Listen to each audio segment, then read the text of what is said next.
Earl Hall's pastor, and I'm known for that more than anything else, I guess. But it's great to be with you. Let us pray. We find your name upon our lips, O God, for you've placed it on our hearts. However we twist and turn and run to flee from you, we sense in our inmost souls that we have no future but the future that we have in you. Forgive us the turn of mind that makes us look on our abundance as a matter of right rather than an evidence of your grace. For minds that can think, for hearts that can feel, for hands and feet that can do, we thank thee. For our city, our community that calls us, for associations and causes that unite us, for grace that restores and forgives, we thank you. We praise you for life's intangibles, the lift of a loving voice, the warmth of a friend's confidence, and the sense of belonging that comes from a community that calls us together, for the excitement of a shared purpose. In a day when the problems that confront us seem more than we can handle, open our eyes to the resources at our command as your children, and give us one thing more, O God, a grateful heart. Amen. Amen. Would you please stand for the Pledge of Allegiance? I pledge allegiance to the flag of the United States of America and to the republic for which it stands, one nation, under God, indivisible, with liberty and justice for all.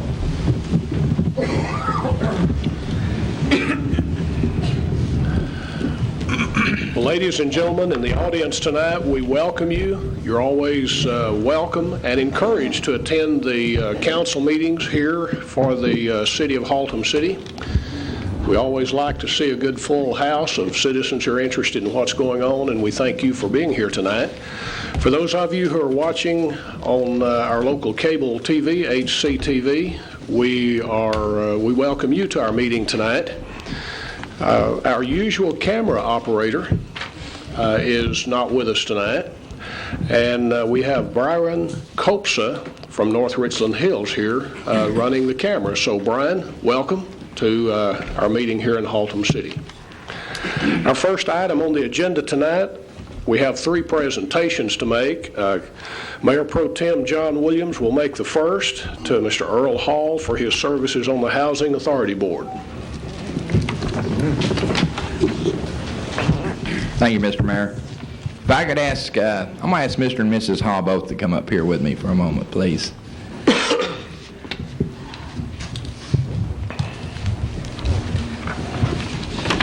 The Halls have been living in our city for a great deal of time, and they've been a inspiration to people throughout the city, not only just in this award I'm going to give tonight, but the things they've done for the many years they've done. And I want to tell you first, before I get started, how much I appreciate both y'all. And it's really my pleasure to be your friend, and it's my pleasure to give you this award. We have the Haltom City Housing Authority, and Mr. Hall has been down there as the chairman of that board for years. And I've gone down, had the pleasure of being a liaison to that board last year and going down and sitting with the meetings on. And I learned a great deal, and am very interested in what they have going down there. And Mr. Hall runs a very professional meeting when he goes down there and really does good. So at this time, this award is presented to Earl Hall in grateful appreciation for your 14 years of outstanding service on the Housing Authority Board of Commissioners. The City of Haltom City would like to give you this award from July the 6th, 1987 to August the 27th, 2001. And I'd like you to know that he receives absolutely no pay for this doing it all. It's all volunteer, and that's a very dedicated person to do that.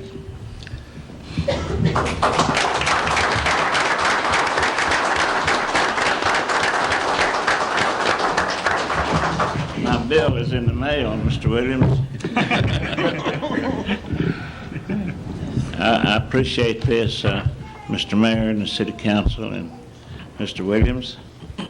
A special thanks to you, because you've always been a good go-between between the Housing Authority and the City Council. In fact, about the only one we ever had, and we appreciate you. And Mr. Mayor, could you point him to stay with us?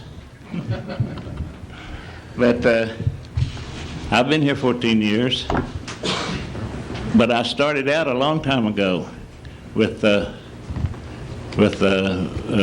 zoning board and the Board of Adjustments. So altogether, I think I've got about 30 years service, and I thank all of you for giving me the opportunity. Thank you, Mr. Hall.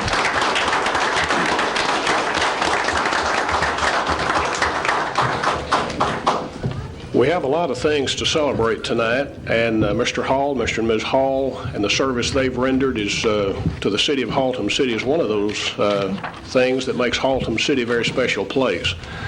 We have two more presentations to make, and I will introduce two more very special people, and you'll see why in just a moment. The first is Brianna Whitten. Brianna, are you here? Would you please join me at the podium, please?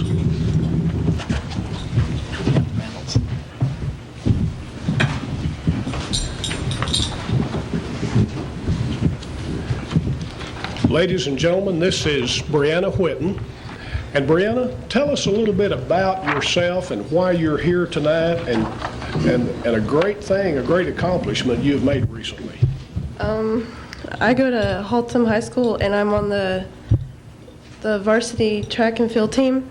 And I went to state this summer for the summer track program, and I competed in regionals and state, and I got first in regionals and state.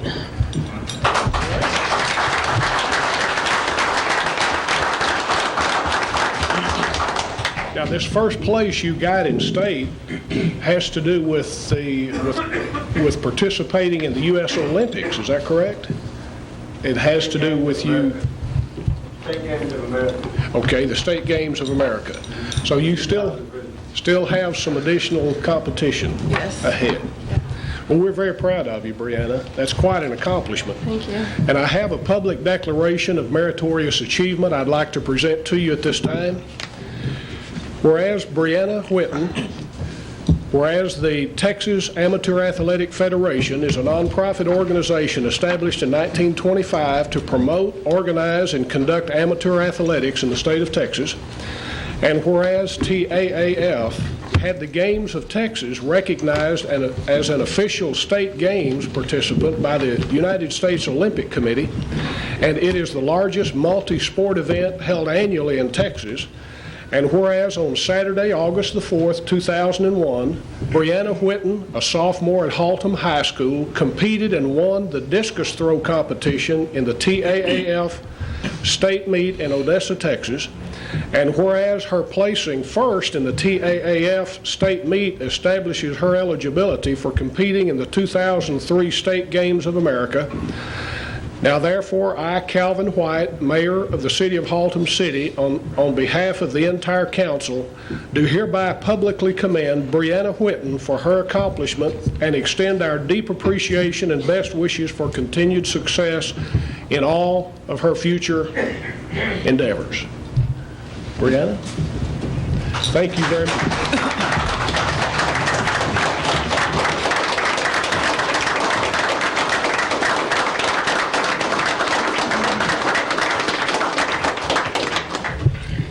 I said a moment ago we're proud of Brianna, and I want to say that again. It's a great encouragement to see our young people applying themselves and being disciplined and making significant achievements. So best wishes to you as you go forth from this place. The next presentation I have is to James Beasley. James, would you like to come forward at this time and join me at the podium, please?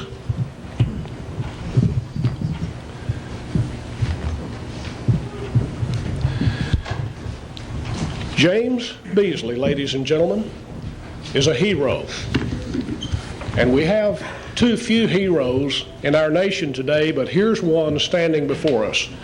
And I want to ask Mr. Beasley, if he will, to tell us the story of what happened a few days ago. Mr. Beasley? Well, we were was a birthday party for my granddaughter last weekend, and in the course of everybody, we were doing activities and stuff, and the mother and father were checking on the baby, and they found him at the bottom of the swimming pool.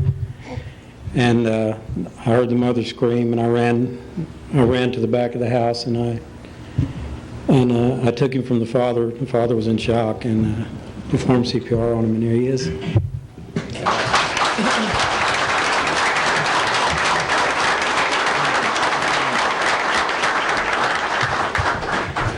So not only, well, a lot of noise.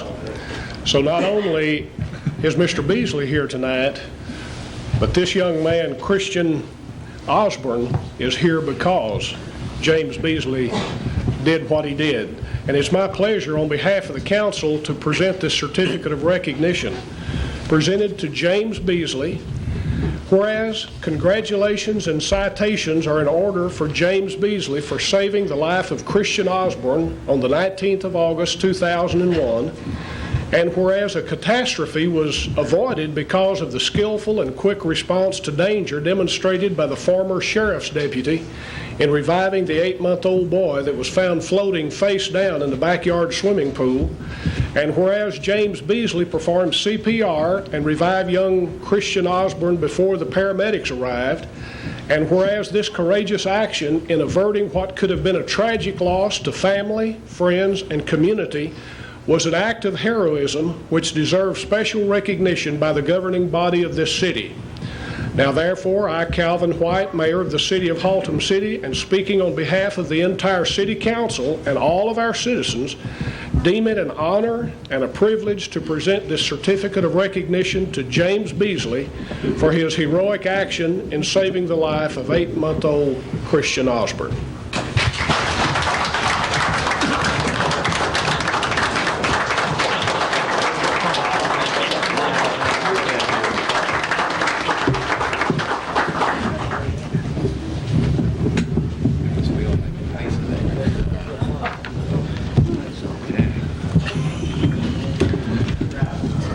Ladies and gentlemen, you see why Haltom City is such a great city, because of people like the three that we've made these presentations to tonight.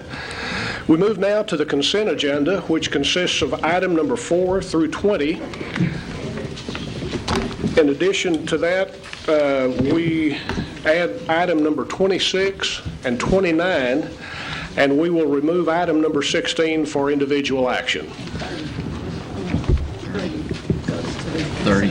And item number 30 is also included on the consent agenda. Councilmember Avery. Mayor, I make a motion we approve the consent agenda with the inclusion of item number 26, 29, and 30, and with the removal of item number 16. Councilmember Markham. We have a motion and a second. Councilmember Hurley? Okay, if you will, gentlemen, register your vote for approval of the consent agenda. And that passes by unanimous vote. Item number 16, Mr. Elfrink, would you like to introduce this for us, please? Item number 16 is an application of Alan Hatch for the final plat of lots 1R and 2R, Block 21, Watauga Edition, containing approximately 3.4 acres of land located on the east side of Huddleston Street. They are asking for a variance from the requirement to escrow 100% of the cost of installing curb and gutter along the project that they have planned here. Okay, we have 2 speakers' cards to appear before the City Council tonight to address this issue before the Council takes action. Mr. Alan Hatch, if you would come forward at this time, give us your name and address for the record, and what your relation is to this piece of property, and what you would like for the Council to consider in this regard. Thank you, Mr. Mayor. I'm Alan Hatch, and I live in Lubbock, Texas, and I have purchased this piece of property that's in question here, or that's on the agenda, and I'm asking for a variance from the city to the planning and zoning has made a recommendation that I escrow money for curb and gutter on this particular piece of property, and I'm asking for a variance on that. The history of the property is that the other property owners have not been responsible to do that, and I'm just asking the city council that they would also consider that when they look at this variance. Okay, gentlemen, any questions or comments for Mr. Hatch? Thank you, Mr. Hatch. Our second speaker on this subject is Mr. Robert Black. Mr. Black? Okay, I don't believe Mr. Black is here. Gentlemen, what is your pleasure with regard to item number 16? Councilmember Williams. Thank you, Mr. Mayor. I would like to make a motion to, I guess it would be grant the variance in approving P-008-01 because this falls into the guidelines of an ordinance that we passed earlier, and this will bring this piece of property in guidelines with that ordinance. Okay, you've heard the motion. I believe Councilmember Markham had his light on first. I was going to second the motion. Okay, we have a motion and a second. Any discussion on the motion? If you will, gentlemen, register your vote. And that carries by a unanimous vote. We come now to the Visitor Citizens Forum, and I see we have a number of requests to address the council.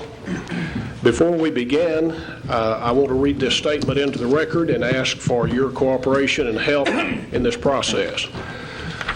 This time, the Visitors and Citizens Forum is set aside for any person having business before the council, business that is not scheduled on the agenda to be able to speak to the council. A speaker's request card must be completed and submitted to the city secretary prior to the start of the meeting. All comments made by all speakers must be directed to the presiding officer rather than to individual members of the council or staff or audience. Each speaker will limit their comments to the subject matter listed on the speaker's request card, and a 5-minute time limit will be granted. Council cannot discuss or debate any issue brought forth at this time, nor can any action be taken, as it is not a posted agenda item in accordance with the Texas Open Meetings Act. Our first speaker tonight, Mr. Bill Louthan. Mr. Louthan, if you will come forward, state your name and address for the record, and address your issues with the council. My name is Bill Louthan, live at 1924 Higgins Lane. I've lived in Haltom City since 1954. This concerns 8-liners. On December the 12th, 2000, a letter was sent out telling me that my game permit needed to be renewed. I was out of town at the time. As soon as I got back in town, that was in the mailbox. I came in on January the 11th with the information that was requested, tried to renew 4 games, furnished the name of the game, serial number. It's in here. None of them resemble an 8-liner. I've never had an 8-liner in my building. Well, on March 15th, I got visited at 12:39 p.m., right in the busiest part of my day, 12:39 p.m., by 2 policemen. Told me I need to stop work, come up there, sign a thing showing they had delivered a piece of paper concerning the new game ordinance. But I said, what is it? And he said, don't worry, it doesn't pertain to you. I said, if it doesn't pertain to me, why do I need to sign it? And he said, because I was told to get everybody that had games to sign it. We know it doesn't cover you.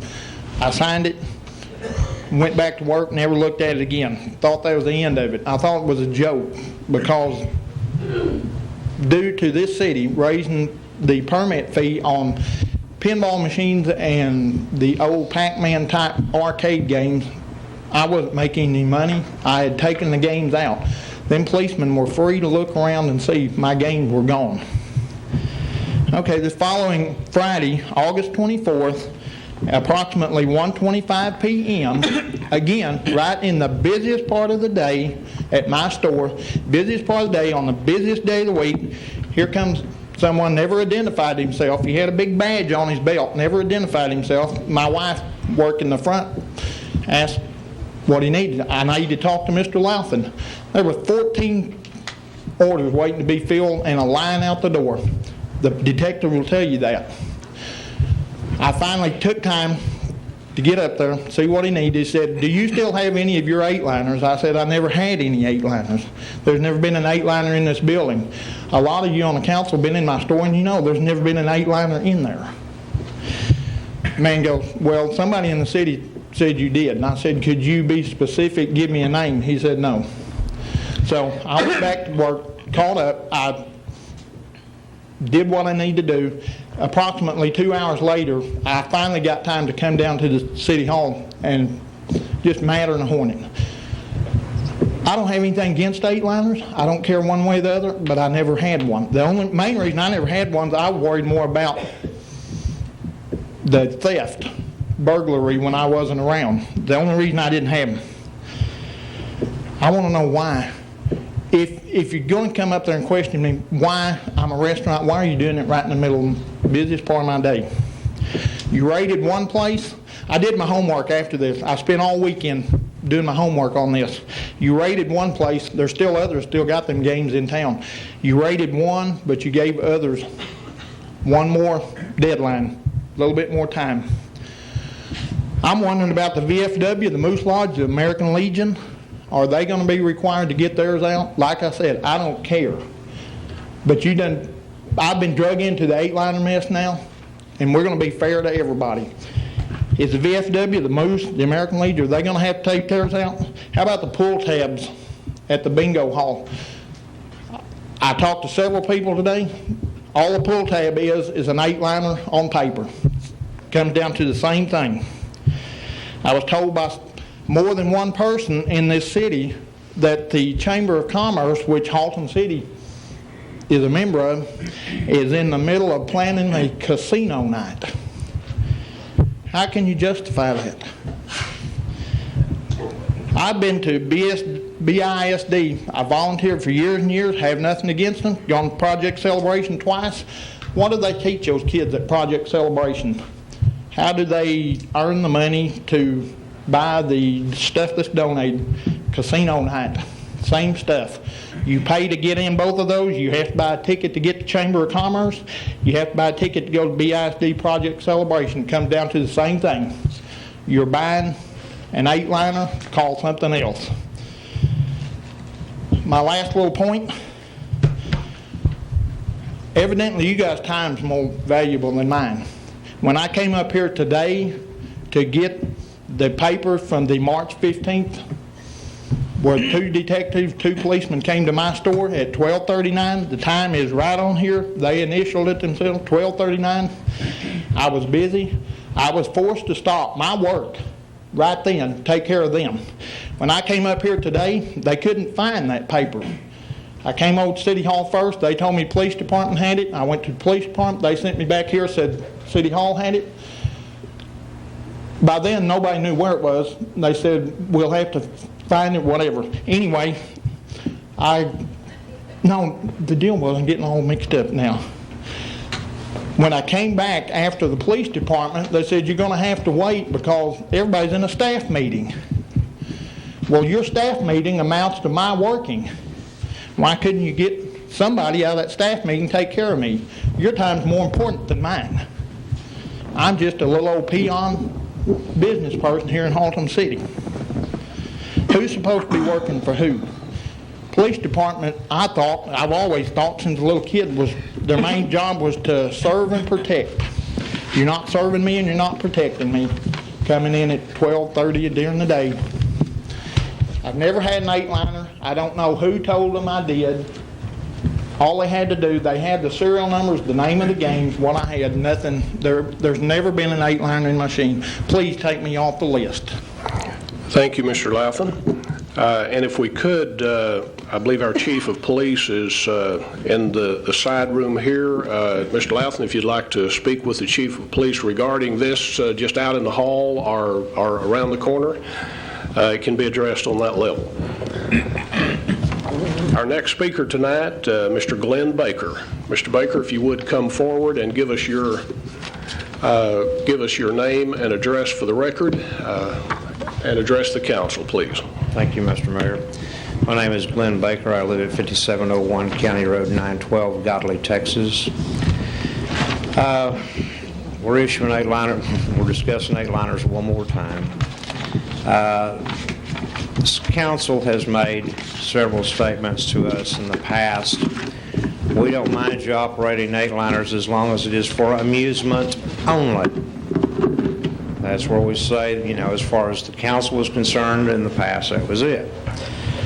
So today I went to visit our city manager, Mr. Elfrink, and we had a discussion regarding could I reopen my operation as an amusement only, no gift certificates, nothing else awarded as pertaining to the play of the machines. He said, well, it's very interesting. We had this conversation. I had this conversation with the police chief earlier today regarding another request. So the police chief advised him that he didn't care. They were illegal gambling devices, as if you had a roulette table in the garage, and that he would seize them. Well, I don't think that the state has ever determined that they are. In fact, we had 3 court rulings that say they are not illegal gambling devices. Anyway, the point I'm trying to make is city council says, well, as long as you operate it as a amusement device only, no prizes awarded, we don't have a problem. Now all of a sudden, police chief says, I don't care. We're going to take them, period. I don't care how you operate them. So I'm just kind of getting the conflict of messages from the city as to who's running the show. And I appreciate your kindness and your time. Thank you, Mr. Baker. Our next speaker, Amber Rogers. Okay, Amber is not here. Ray Summers. Mr. Summers, if you will come forward at this time and address the council. Give us your name and address for the record, please.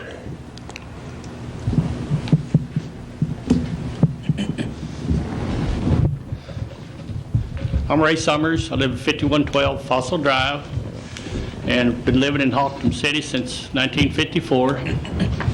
And feel like we have a problem on 5100 Fossil Drive that should be corrected or fixed like you did Carey Street. I have had information that you wasn't going to put curb and gutter on Fossil Drive, that you're just going to hot top it. Well, they've hot topped and they've put concrete and curb and gutter on 5,000 block of Fossil Drive and all the way up to 4 or 5 other blocks. But do you know, or am I talking out of turn, or do you know that they're going to put curb and gutter, or is it just that I heard wrong? Mr. Summers, as I mentioned in the introduction, because this item you bring forth was not posted in accordance with the Texas Open Meetings record, or Texas Open Meetings Act, neither myself nor the council here in open session can address that. What I'd like to do, our city engineer is back in the room back here, and if you'd like to address that question with him, he would be able to do that. Mr. Mayor? Yes. If I might, I spoke with these people earlier, and I think there's more than y'all that have a speaker's card. Possibly if they all spoke, I think they're probably going to speak on the same item, and let them all speak, and then let them go back there together. That'd probably, in a matter of time, save for them. Thank you very much. Sorry. No, thank you, Mr. Summers. And when the other 2 individuals speak, then if you'll meet out in the hall with Mr. Greg Van Nieuwenhuizen. Okay. Yes, sir. Sandra Tork, if you would come forward at this time, please, and give us your name and address for the record, and address any comments you have to the council. Mr. Mayor, my name is Sandra Tart, 5125 Fossil Drive, and I have also lived in Haltom City for a good 35, 40 years. And my problem is the same as his. We're wondering why we were left out in the big program of finishing and completing what you started 3 or 4 miles back on Fossil Drive, not completing our section. We're on the east side of Haltom Road. You came around the corner, made an absolute concrete freeway out of Kerry Lane. We have sidewalks, we have curbs, we have driveways, we have everything.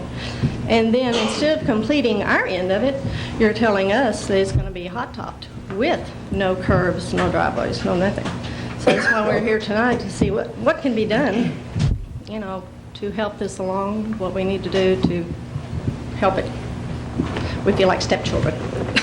Okay, thank you very much, Ms. Tork. And if you'll join Mr. Summers at the back in just a moment, we'll have our city engineer to address that with you. I hope the ladies and gentlemen in the audience, as well as watching on HCTV, understands the constraints placed on the council, because this is not a posted agenda item. We are not able in open session to discuss any matters brought up in the Visitor Citizens Forum, but our staff can address that with you back outside the council chambers. Mr. Jonathan Rogers, if you would address the council at this time and give us your name and address, please.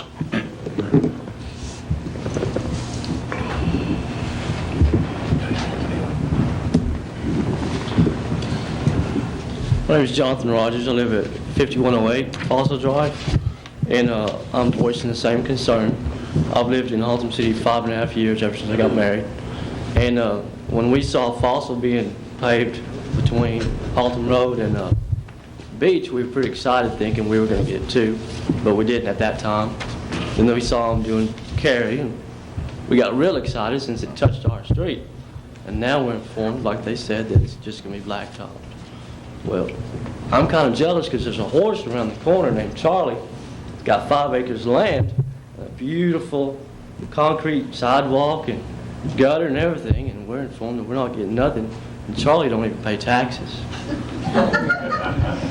So we're just voicing our concern that we want the same thing that Charlie and the rest of the residents are getting.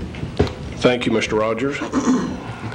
And if you would join the gentleman in the back, they can address that, and we can follow up on that basis.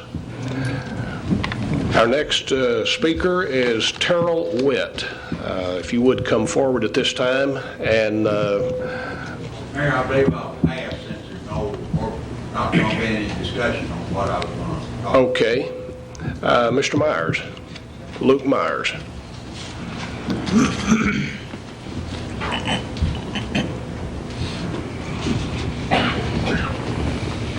Hello. My name is Luke Myers. I live at 3540 Tommy Watkins Drive. I just want to bring attention to the council. Some of you already know that behind my house there's a creek problem. I believe the developer is Mr. Trey Fowler. Whoever it is apparently did not develop the creek appropriately, and there's severe erosion problems, and I think I have the worst condition in my backyard. There's a gentleman that lives next to me. His name is Paul Stanley.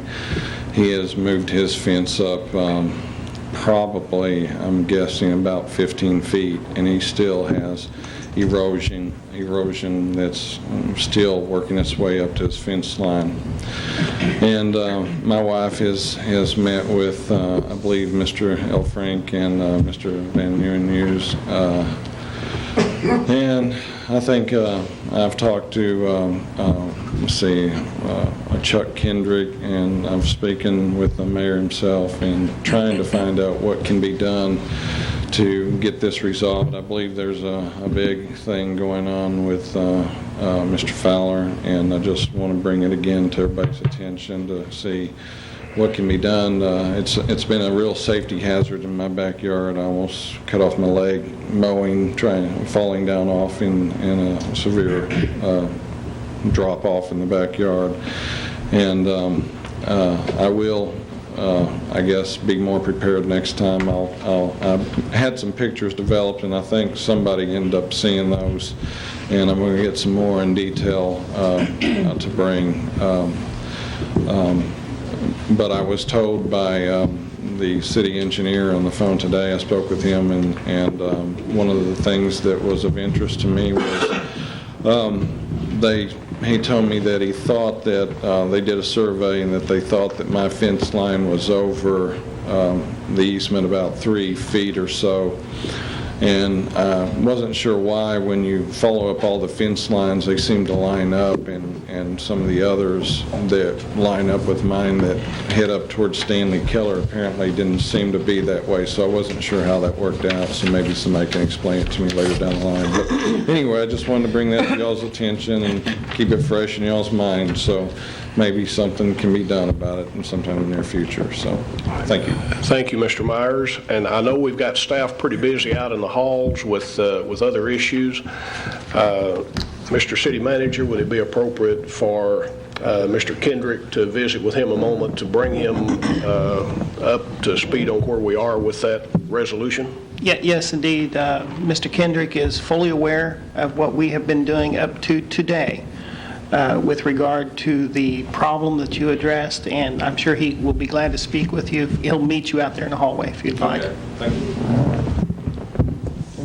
And thank you, Mr. Myers. Our next speaker, Jimbo White. Mr. Mayor, at this time, I'd like to defer my time at the podium to the end, if I might. Would you please go to the microphone and let's be sure whatever you said, and I didn't hear it, I'm sorry. Yes, sir, Mr. White. I would like to defer my time to be the last speaker, if I might, if it would please you and the council. Is this all basically? This is on 21 on the variance, and all of these are basically. Mr. White, you are the last speaker in the Visitor Citizens Forum. If you'd like to speak at this time, there are no further speakers. We have other speakers, but they will be speaking on agenda items number 21 and 28. All right, Mr. Mayor, so you could just omit my request then. Okay. Thank you, sir. We have been in the habit after we finish the Visitor Citizens Forum to take a little break, and I think we'll do that tonight, even though we're only 40 minutes into the meeting, because from this point forward, once we get to rolling beyond this, we may get into some things that will take a while. So if you could, the time is 10 minutes after 8. We'll take a 5-minute break.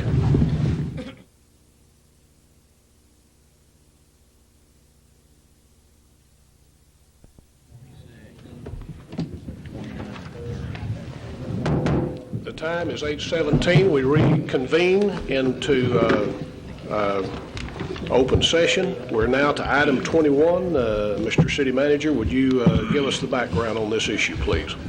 Mayor and Council, item number 21 is a developer here who is requesting a public hearing with regard to granting a variance from the moratorium the city currently has on multifamily development. This developer was here previously for the same request on July 23rd of this year, at which time the council denied the variance. Okay, with that background, I will open the public hearing at this time. I have one speaker's card filled out, and that's Mr. Rex Scott. Mr. Scott, if you would come forward at this time. But due to the fact this is a public hearing, each person in the audience will be afforded an opportunity to speak on this subject. Mr. Scott? Yes, sir. Thank you, Mr. Mayor, Council. It's a pleasure being here this evening. My name is Rex Scott. I reside at 1200 Park Street in Azle, Texas.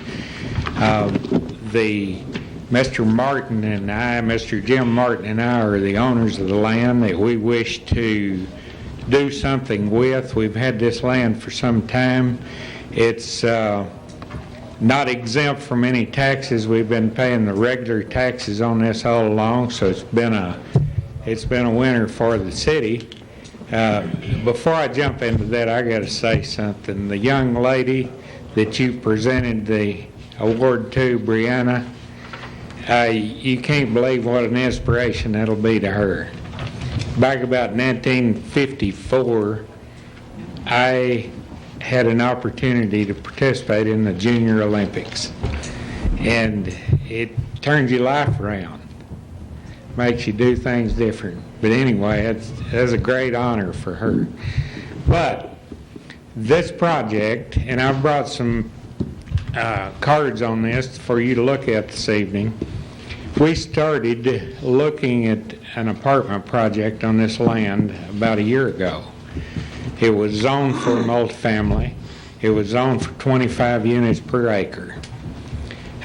We started with Mr. Pleska looking at this and trying to devise a way to develop this land. In the midst of the discussion on it, a moratorium was declared. And we respectfully honored that, and we backed off and said we'll wait 6 months and look at this again. Well, at the end of that period of time, there was another moratorium declared. So subsequently, we requested a variance to submit a site plan, and a site plan only, to your DRC. We came before the council at that time, and the council reacted favorably to us and allowed us a variance to submit to the DRC. We did submit a site plan and some information to the DRC. They reviewed it and they gave back their comments. Those comments then we took back to our place and we answered all of those comments, and we drew a new site plan and arranged for all of the things that they had requested in that site plan. And we brought it back to the DRC to learn that at that point we had to get another variance. We thought that that variance would allow us to get our site plan through the DRC, but it did not. We went to the DRC, we got their notes, we came back with our plan, and they said, you got to get another variance. So in July, we came before you to request that variance, which was denied. Tonight, we're not asking you to approve an apartment project. We're not asking you to approve anything other than to allow us to go before the DRC with that site plan and the things that we had come up with jointly with them previously. We felt we had a pretty good project here, and we realized fully that there's a lot of other steps to be taken before any final approval. In other words, it'd have to go through the DRC and through planning and zoning and before the council, and so there's a lot of steps to be taken. But the variance would allow us to get this site plan in and let the city be looking at it so that at such time as your moratorium is up, then we can have something to present to you with some meat on it for you to look at. And we realize fully at that point in time that you have to approve it or disapprove it, whatever the council so decides. And that's our risk in this. This piece of land was 20 acres. It is 20 acres. Approximately 10 acres of that is in the floodplain. We chose not to mess with that land in the floodplain. We're staying over here out of the floodplain with the units. Again, we looked at the other projects around town, and we decided that we did not want to come before you and seek the maximum density on this project. So we come up with a project that was essentially low density. If you look at the 20 acres, this project amounts to about 7 units per acre. If you look at it on the 10 acre, it's about 15 units per acre. So it's extremely low density compared to what else is going in town. It's a total of 156 units. Out of this 156 units, 8 of those units are 3-bedroom apartments. 8 units are 3-bedroom apartments. Typically, these 3-bedroom apartments would be what families might rent with children. Now, if they had the typical family, they'd have 2 kids per family, so you'd have approximately 16 kids that would have an impact on the school system. That's another thing we had looked at, is what impact this would have in the schools. In the course of the last year, there has been a red light installed on Western Center Boulevard. Approximately Huddleston, I think, that we proposed an entrance below that, but this would allow an exit or entrance at a red light so that it would accommodate the flow of traffic. There is a need for this type of apartment. I can fully guarantee you, as we progress with this is not a subsidized apartment. Nothing whatsoever connected. We can guarantee you that. These apartments are designed for the medium income families. Across the street from this are some townhouses being built in another city, and they're kind of high dollar, and they're renting those like crazy, but a lot of people that live in the area and work in the area can't afford them, and they work elsewhere. This provides a medium income unit that can be rented for people that work here, people like me. And anyway, I brought with me this evening a couple of drawings to show you.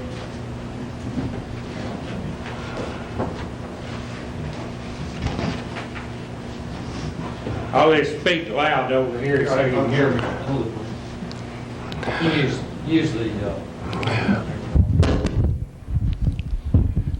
And if you would, Mr. Scott, as you progress through that, after we've had an opportunity to look at it, would you spin it around Surely. so the audience Surely will have a will. chance to see the graphic? This first one here is a site plan, and it shows the full 20-acre tract.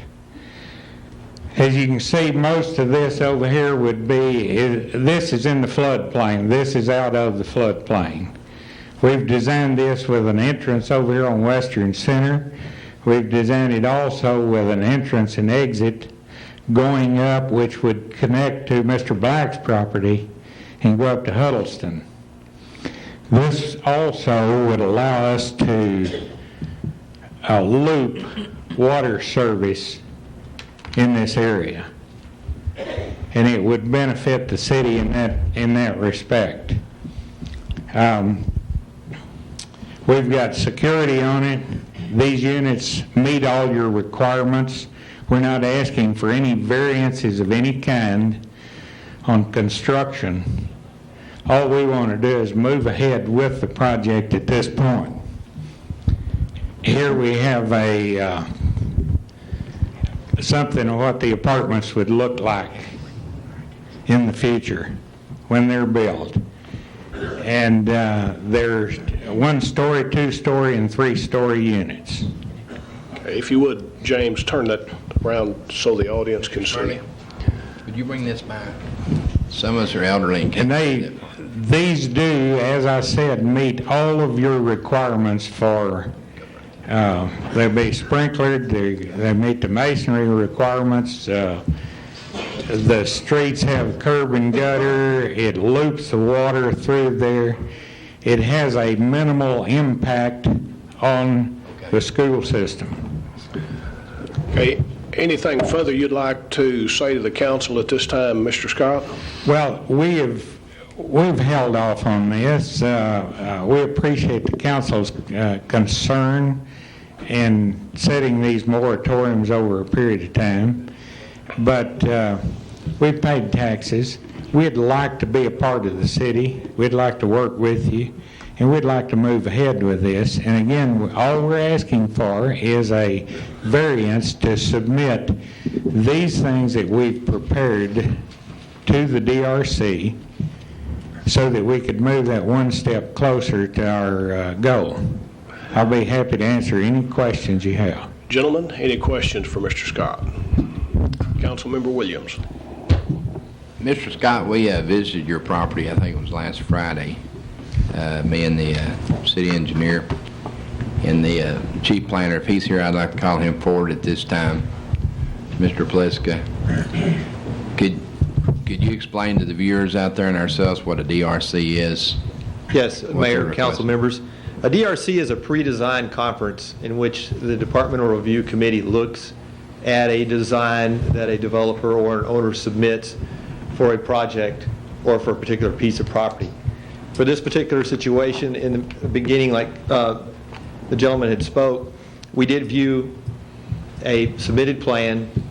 That plan is looked at by the building inspector, the city engineer, myself from the planning department, and we look at this carefully and study what he would need through his submittal, what he would need to more or less meet the city's subdivision and zoning requirements and engineering specifications to submit full-blown building plans for the project. So in other words, it is a pre-design conference set up by city staff to view what a developer wishes to do with his or her project on his or her parcel of land.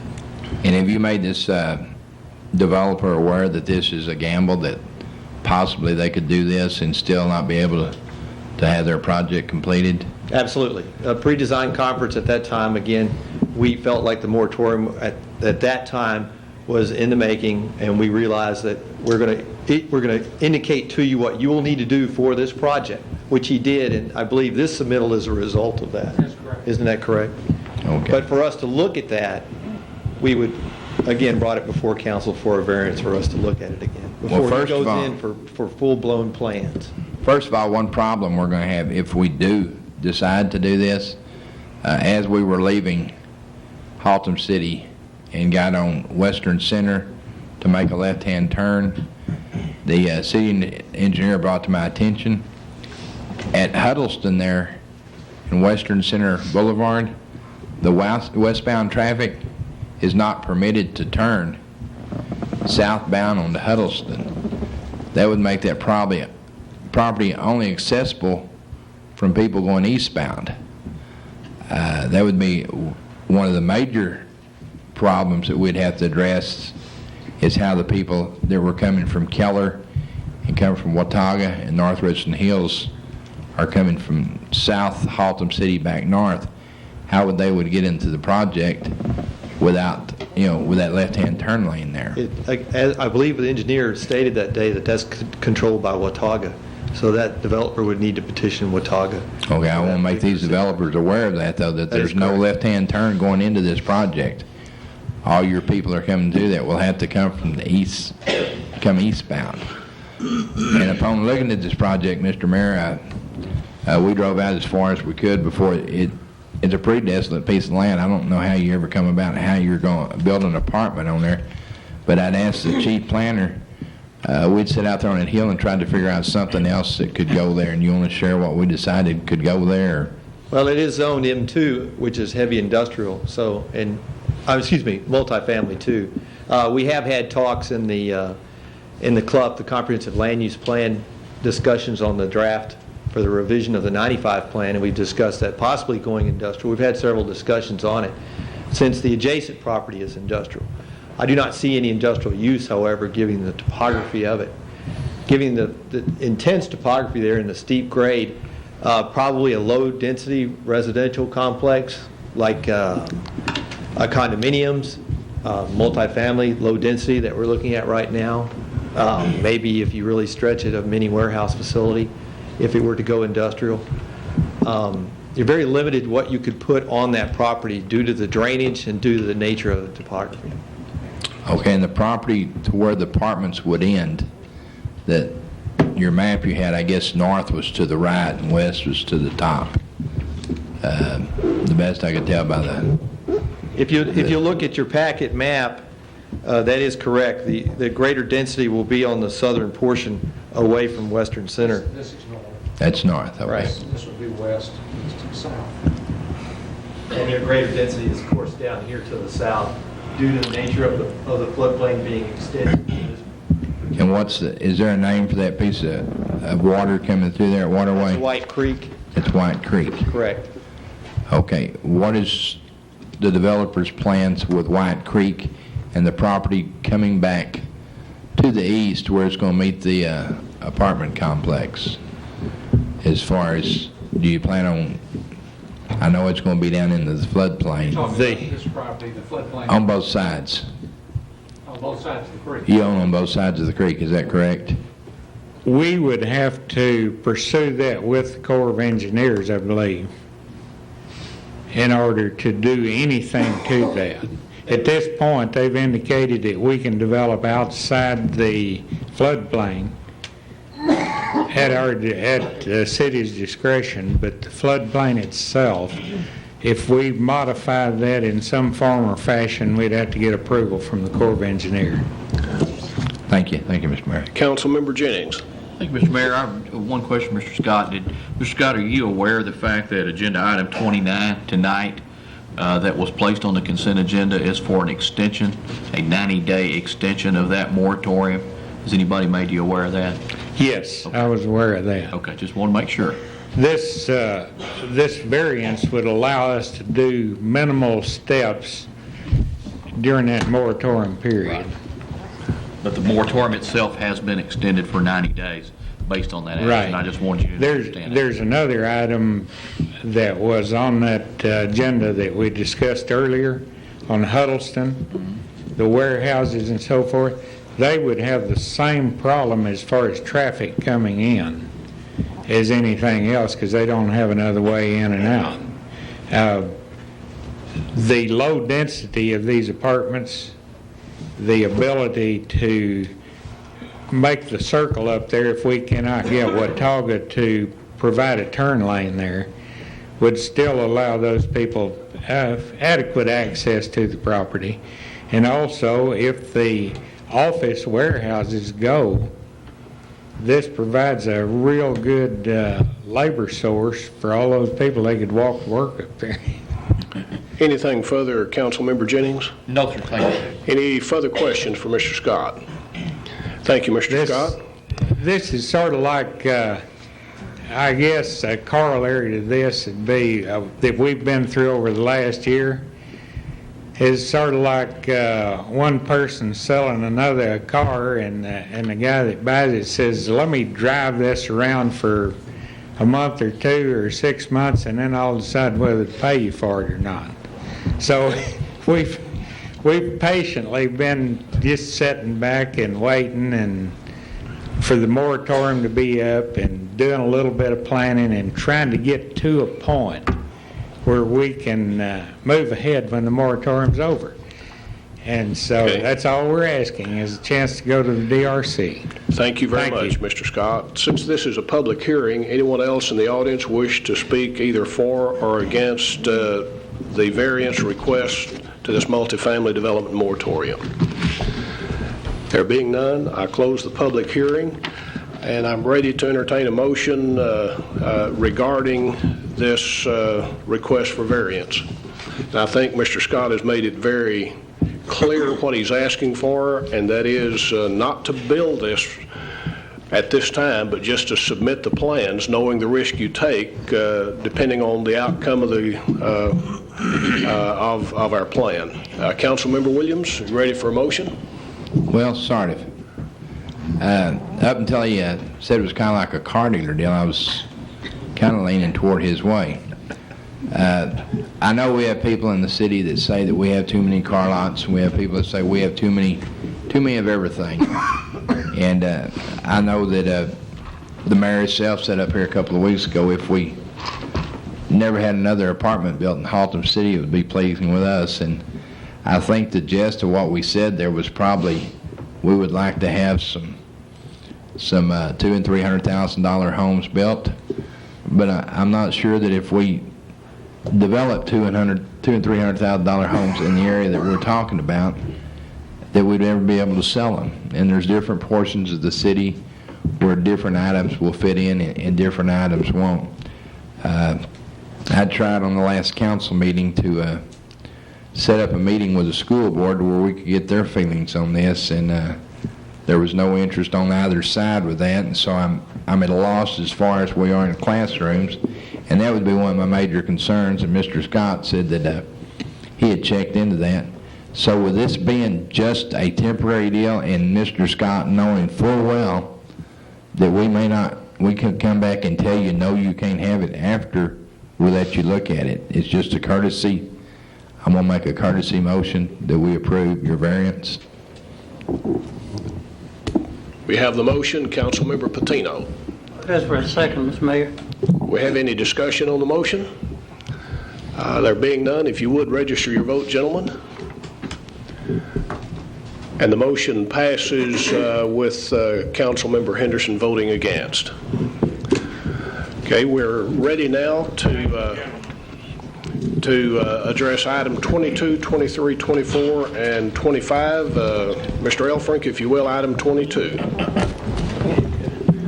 Thank you, Mr. Mayor. Item number 22 is a zoning action for consideration of the application of Sharon Wells for a zoning change request from the C3 Commercial District to the C5 Commercial District on Lot 1B, Block 1, Golden Gardens Edition, containing approximately .469 acres of land located on the southeast side of East Belknap, just before the split of East Belknap Street and Denton Highway, locally known as 5544 East Belknap Street. This item has been reviewed by our Planning and Zoning Commission and recommended for approval by our Planning Director. I'll open the public hearing at this time. Anyone in the audience wishing to speak on this zoning request, either for or against? There being none, the public hearing is closed. We'll move to the corresponding motion. Councilmember Jennings. Thank you, Mr. Mayor. Move to approve 02001-06315. Councilmember Avery. I second. We have a motion and a second. Councilmember Williams, you have a comment to make on this? Yes, Mr. Mayor. I was trying to look at the address. This is 50. You'll give me the address again. 5544. Okay, I want to make sure where I'm at. 5548. 55. Okay, I will go ahead and go. I'll go with it.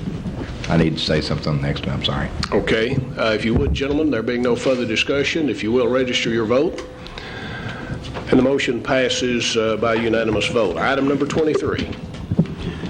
Mayor and Council, item number 23 is an action regarding application of Jack Crawford for a zoning change request from the C3 Commercial District to the C5 Commercial District on Lot 2, Block 1, Golden Gardens Edition, containing approximately .5911 acres of land located on the southeast corner of East Belknap Street where Highland Avenue and Oakwood Terrace meet, locally known as 5548 East Belknap Street. This item has been reviewed by our Planning and Zoning Commission, our Planning Director, and is recommended for approval to the Council. Okay, we have the background. We'll open the public hearing at this time. Anyone wishing to speak on zoning request 032-01? There being none wishing to speak either way, the public hearing is closed, and we move now to the corresponding ordinance. Councilmember Avery. Mayor, I make a motion we approve agenda item number 23. Councilmember Williams. Go ahead and get your second. This is one I want. Okay, we have a motion. Councilmember Jennings. Second. Okay, we have a motion and a second to approve. Councilmember Williams. Could I call James Pliska, the chief planner, out here, please, and ask a question about this? Mr. Pliska, the information here said this is at the corner of Highland and East Belknap Street, and I think it's actually the lot. I think the way that y'all read that, that's it, but it's actually not that lot. It's the lot due to the west of there, but we address it as Highland and Belknap Street because it's... That's the closest major intersection. Yes, sir. We would go by the legal and the address so as to not include the property on the corner, which would be 5540. The 5540 will not be included? No, sir. Okay. Right. I drove by and looked at all three of these this past week, and a couple of them are in pretty good shape. This particular one, if you'll notice, it's got a office there, which is, I believe it's a manufactured building or Correct. a trailer house. Right. And I know they have the sign out in the front. I know they're aware now. I know that Mr. Crawford, I believe, lives out of town. He doesn't live here in town. I don't know who applied for this for him. But the condition of this property as it sits right now, what we're doing is we're trying to fix an ordinance to put it back to where if these people want to improve their property or if their property is destroyed by fire, that they can rebuild it. And the condition of this property in the front right now doesn't show me that they're putting good effort toward that. I was wondering if anybody else had looked at it or noticed it, or if I'm just being too harsh. Well, no, as they, again, and I reiterate, as we rezone these properties, they will need to meet the district development requirements and district restrictions. If he's got certain violations or inadequacies, we will address these through this process. Once it's zoned, it has to meet those. Well, I own the landscaping and some of the other provisions we have as far as marking the asphalt for the parking areas and whatnot. I know those are covered under the 30 days after the item is approved on the second reading. They have 30 days to come. But I'm talking about code violations are there today. Correct. You know, not the driveway that's not striped. Right. And, you know, I think not the landscaping that's not there, but it's the overall appearance of just overgrown on grass. And I'll defer to the rest of the council to see if Ian saw that or if it was just me or... Well, no, as we go by and rezone these, we also are requesting these site plans. As we go out and look at it, we're also making notations for code after the fact, and as we rezone these, code will go back and address those. So staff has viewed that and has viewed it doesn't meet the impermeable surface. It's got grass growing through some of the asphalt areas. Those are code violations and will need to be addressed. Anything further, Council Member Williams? Okay. Any further discussion? We have a motion to approve. If you will, gentlemen, register your votes. And that carries with Council Member Williams voting in the negative. Item number 24. Item number 24, Mayor and Council, is an action regarding the application of Roy Manley on behalf of the GW Haltom Trust for a zoning change request from the C3 Commercial District to the C5 Commercial District on Lot 1A, Block 1, Golden Gardens Edition, containing approximately .7828 acres of land located on the southeast side of East Belknap Street, locally known as 5540 East Belknap Street. This item has been reviewed by our Planning and Zoning Commission, our Planning Director, and is recommended for approval to the City Council. Councilmember Markham. Thank you, Mayor. I will be abstaining on this agenda item because my company leases property from the Haltom Trust. Okay, the record will reflect that. Open a public hearing on this zoning request. Anyone in the audience wishing to speak for or against? There being none, I'll move to the corresponding motion and I'll corresponding ordinance, and I'll entertain a motion at this time. Councilmember Averett. Mayor, I make a motion we approve agenda item number 24. Councilmember Henderson. That is for a second. Any discussion? If you would register your vote. And that passes with Councilmember Markham abstaining. Item number 25. Mr. Mayor, item number 25 is for an action regarding the application of Roy Manley on behalf of the GW Haltom Trust for a zoning change request from C3 Commercial District to the C5 Commercial District on Lot 13, Block 2, J Acres Edition, containing approximately .5968 acres of land located on the southeast side of East Belknap Street, locally known as 5534 and 5536 East Belknap Street. This item has also been reviewed by our Planning and Zoning Commission, our Planning Director, and is recommended for approval to our City Council. Councilmember Markham. Thank you, Mayor. Also on this item, I would like to abstain because my company leases property from the Haltom Trust. Okay, I'll open the public hearing at this time. Anyone in the audience wishing to speak for or against this zoning request? There being none, I'll move to the corresponding motion. Councilmember Williams. Mr. Mayor, I move to approve ordinance number 0-2001-066-15. Councilmember Jennings. For a second. Any discussion on the motion? There being none, gentlemen, if you'll register your vote. And that passes with Councilmember Markham abstaining. We come now to the announcements and events portion of our meeting. Mr. Elfrink, I think you have an announcement.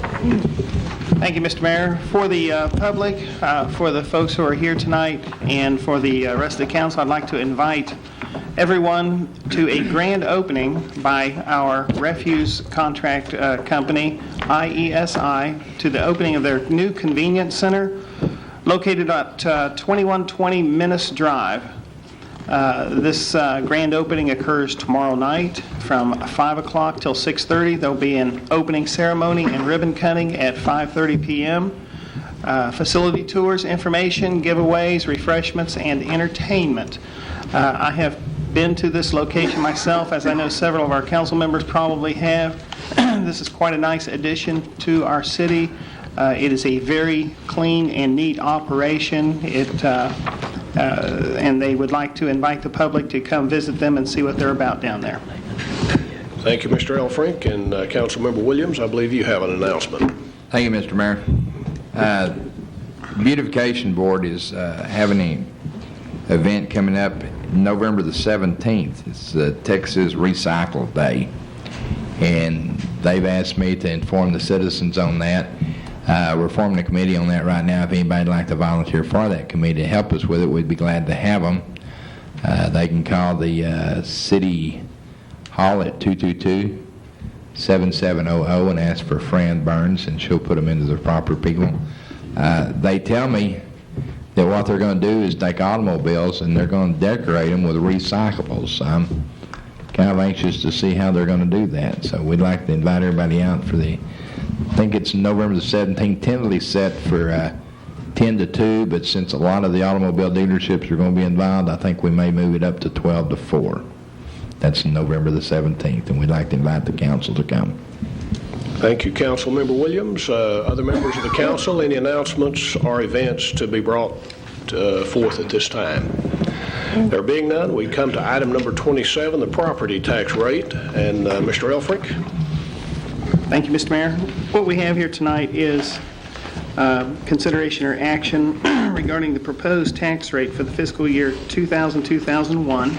And in accordance with state statutes, the council will need to take a vote for the record on this tax rate and schedule a public hearing. Let me turn to that.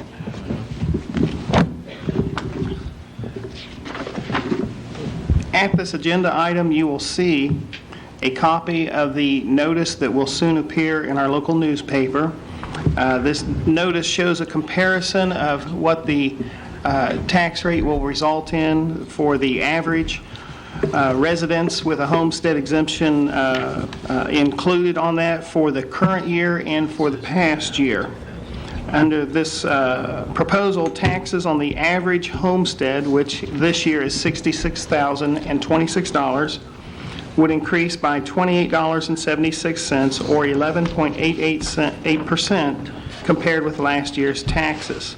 However, the tax rate that is being recommended to the City Council after a great deal of work together with our department heads and the City Council is the same tax rate that we had last year of 45.575 cents per $100 of valuation.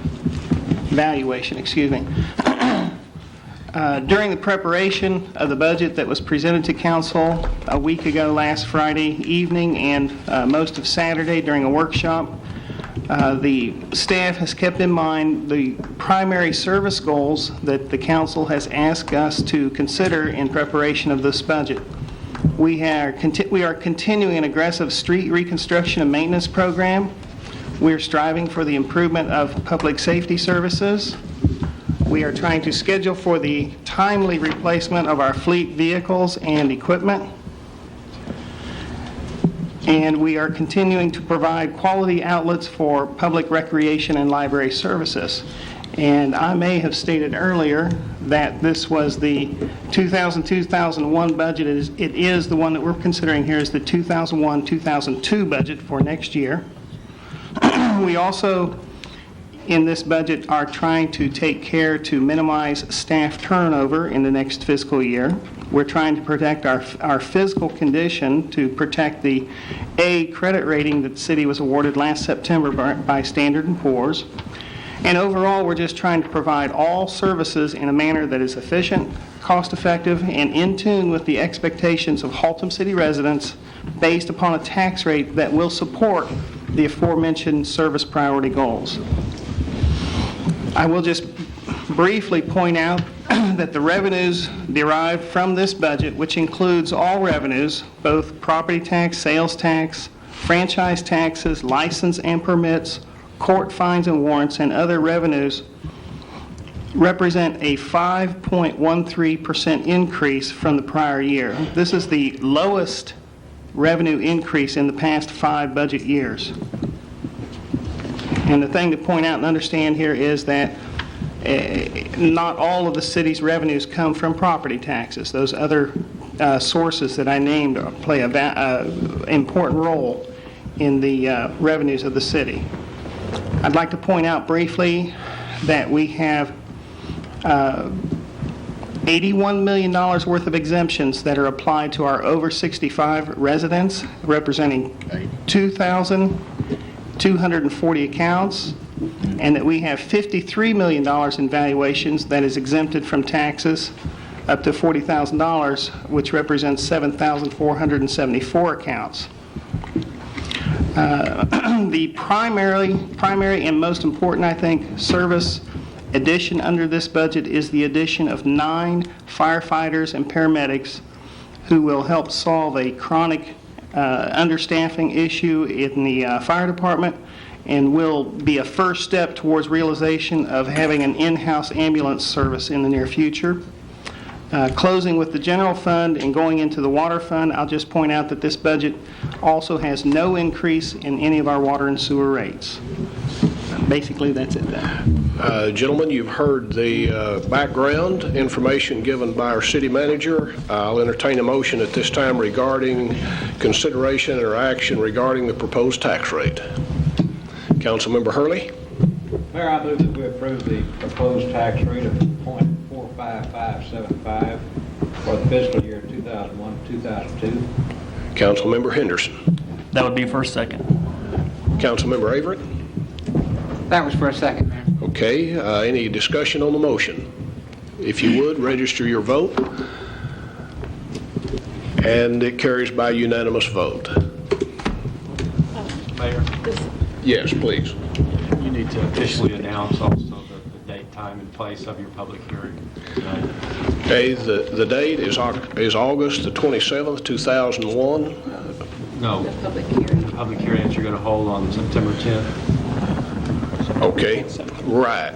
The public hearing will be held on September 10th, 2001 at 7:30 p.m. at the City Hall, 5024 Broadway Avenue, Haltom City, Texas, 76117. Anything further needs to be read into the record, Mr. Attorney? That covers it. Thank you. Thank you for calling that to my attention. We move now to item number 28, and this is our final item on the agenda tonight. It has to do with the Daisy Lane reopening. And before we get started, let me tell you a little bit about how we proceed from this point. Mr. Elfrink, our city manager, will give us some background. We have Mr. Steve Johnson here tonight from Texas Utility with some definitive information regarding options and flexibility the city has. And Mr. Elfrink will speak first, and then Mr. Johnson. And then I have 3 speakers' cards filled out, and they'll be given an opportunity to speak. And then we'll move forward with a motion in this regard. Thank you, Mr. Mayor. The issue regarding Daisy Lane originally came to the council's attention in January and February of this year, at which time residents of the area asked the council to close Daisy Lane and allow them to erect a fence across the property to prevent what they consider to be a nuisance of people driving across this right-of-way at all times of night, and the fact that it wasn't a paved surface in the first place. After granting that request through the creation of an ordinance closing Daisy Lane, and that ordinance was read at two public council meetings. After having done that, council became aware that some of the residents in the area were not satisfied with the action that the council had taken. Thereupon, the council set upon a path of discovering what all of the possibilities were with Daisy Lane and doing their best to try and discover what the needs, requirements, and wishes were of the residents in the area who were immediately affected by the closing or opening of Daisy Lane. The City Council held at least one public hearing on this matter, I think possibly two, and they have asked for additional input and discovery from their attorneys, from city staff, and from the public utility, Texas Utilities. At this point in time, I believe the council is ready to hear at least one other additional aspect regarding the easement that TXU owns on this piece of property, and then perhaps make a decision as to reopen or keep it closed. Mr. Johnson, with Texas Utilities, would you come forward at this time and share with this council and the members of the audience and members of our TV audience the information you have to bring regarding Daisy Lane? Mayor, council members, TXU has received a letter from your chief engineer requesting information about building a street in Daisy Lane. TXU does not have an objection to building a blacktop in there. There would be somewhat of an objection to a concrete street in there. The street would also need to be, plannings would need to be turned into TXU for approval to make sure that they are staying within distances away from the tower that's in there. The tower would need to be, I think, protected by barricades for that particular point, and that would also be negotiated with your chief engineer as to what type, and I guess into the design process of it. TXU also reserves the right at any time in the future, since they do have right to that property, that if at any time in the future they decide that they need to expand that line, bring in another transmission line or build another tower in there, that we would have the right to use our easement, and if that meant shutting down the street, we would build another tower and go ahead and build into that way. So, but what's the chances of that happening? I have no idea what the future holds on that part, but they do retain the right to use the easement that they do have. Thank you, Mr. Johnson. Members of the council, any questions, comments for Mr. Johnson? Councilmember Jennings. Thank you, Mr. Mayor. One of my major concerns was with the three property owners on the northern side of the easement there. And you stated that if in the future, if Texas Electric deemed it necessary to put another tower in there, certainly they would retain rights to the easement. My major question of concern is, were that to happen, knowing what you know about where they would construct towers, would you feel it safe to say that were that to happen 10 or 15 years from now, it would have relatively no impact whatsoever on those three property owners, say if they chose to construct a driveway and give themselves access to their garages?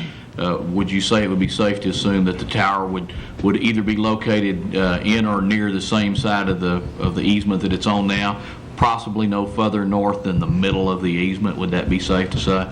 I wouldn't venture to say that, in the sense that when you look at where you're going to put transmission towers and stuff, and obviously, you know, what we say today, we can say that's the design today, but 15 years technology may take us someplace else. Sure.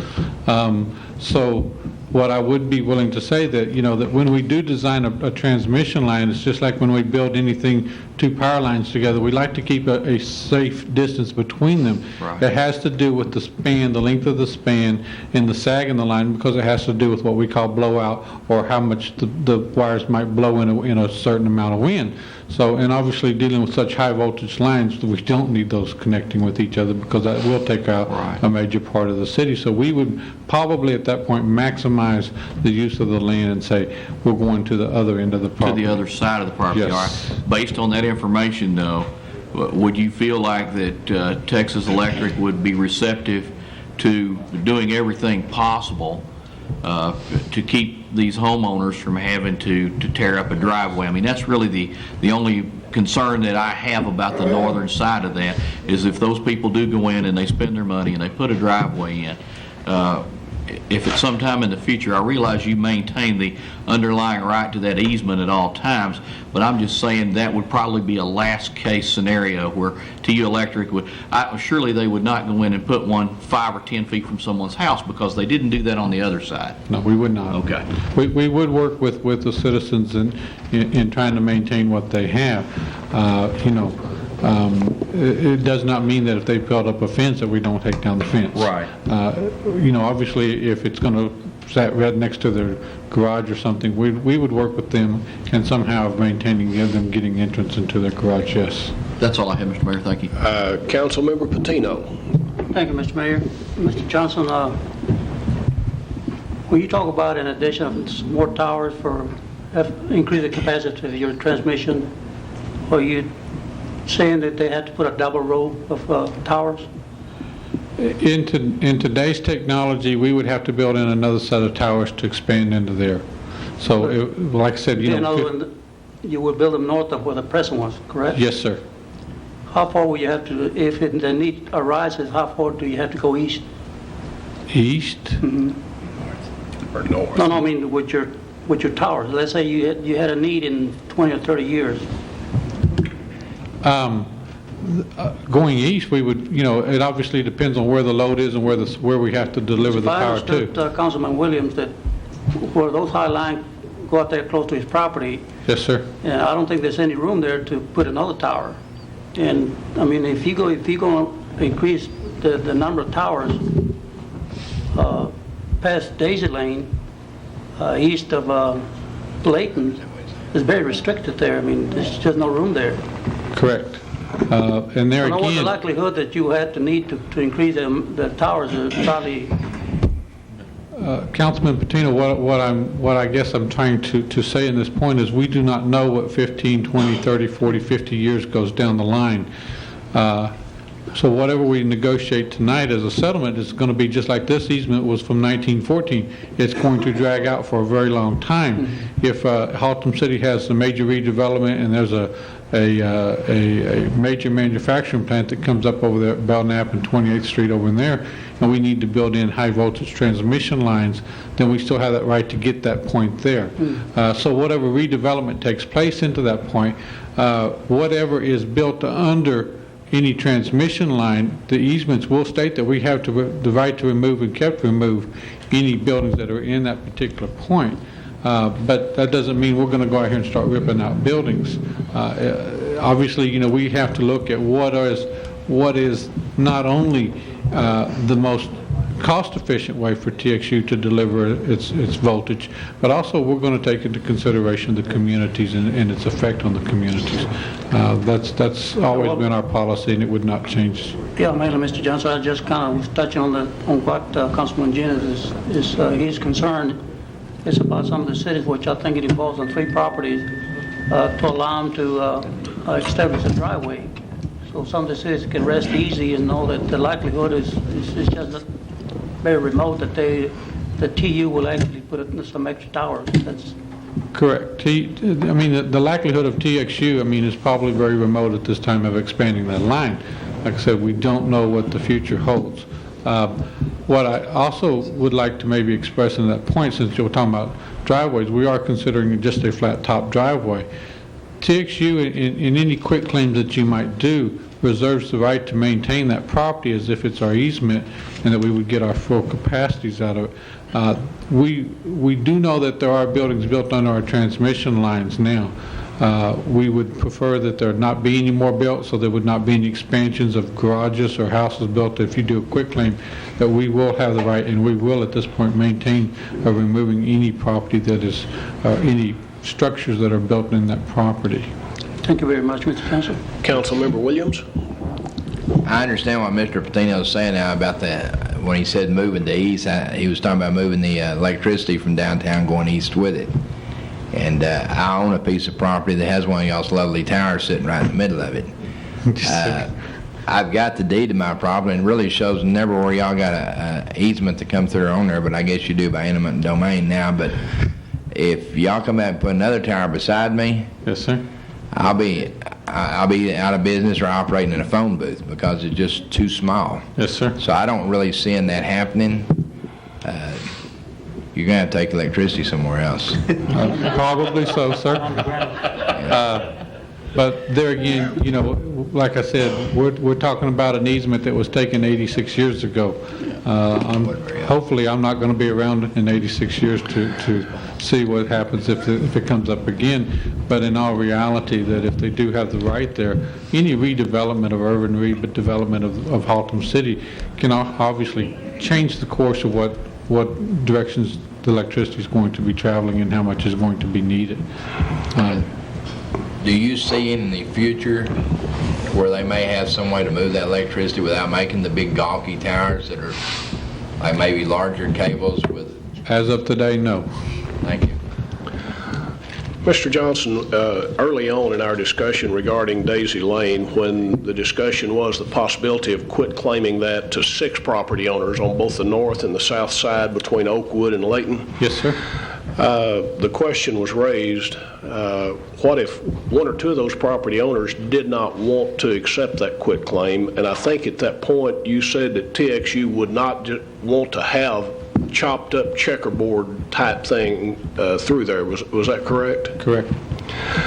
So if along, now that we're talking about the north side and only adding whatever footage is necessary for the driveway to come in, if 1 or more of those property owners really didn't want that, and I can't imagine them not wanting it, but if they chose not to, would that be a deal killer? Or is that an issue for Texas Utilities, or is that a Haltom City issue? How to address that? TXU really doesn't have a preference who owns the land. Okay. We just want to maintain our right to put our transmission lines through there. Any further? Thank you, Mr. Johnson. I didn't mean to cut you off. Any further questions for Mr. Johnson? Okay, we have 3 speakers cards filled out, and this is not a public hearing, so only these 3 individuals will be allowed to come before the council at this time. The first is Mr. Jim Sparlin. If you would, come to the podium and give us your name and address for the record, and make your comments to the council at this time, please. Jim Sparlin, 3428 Meadow Oaks Drive. I'll address Mr. Williams' question first. There are advances in technology and superconductivity in lines, and lines will probably get smaller and easier to handle. That technology at work right now. Not our issue right here. We really don't want a lot of land. We just want our part of the property protected and our renters protected there. If Daisy Lane is opened up, the wild and woolly past, they can run 3 feet from our house, no problem. Our renters park there. We have, vested interest. The rest of these people, only thing is, like, I've been driving through your yard for 40 years, and why shouldn't I be able to drive through it from now on? It's just my attitude. I've been doing it forever. Why not keep on? So they have no real concern for us or our renters, but we pay taxes on that property sitting right next to them. I don't think any of them are paying taxes or have ever tried to help that property. Thank you. Any questions for Mr. Sparlin from anyone on the council? Thank you, Mr. Sparlin. Ruth Ann Sparlin, if you would, please.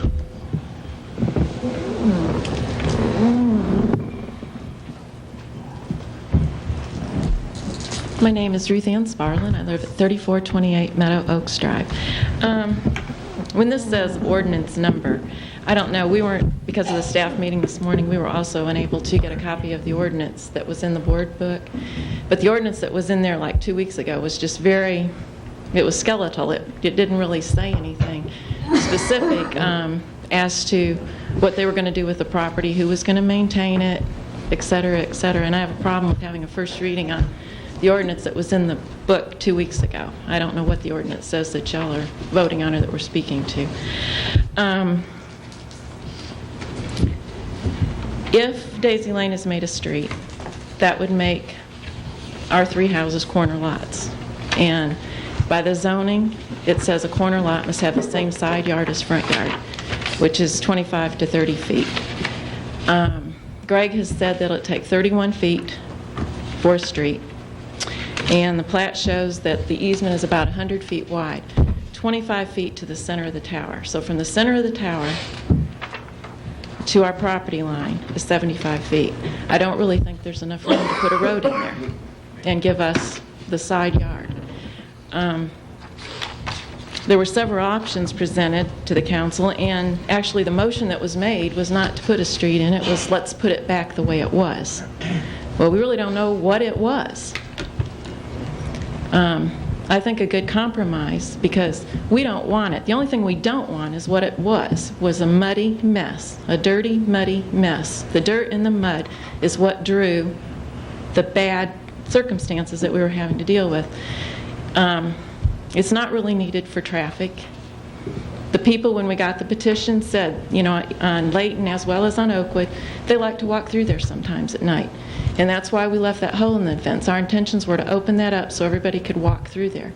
And we feel like a real good compromise would be to put a nice sidewalk through there, maybe plant some trees, and open it up, maybe to item number 6.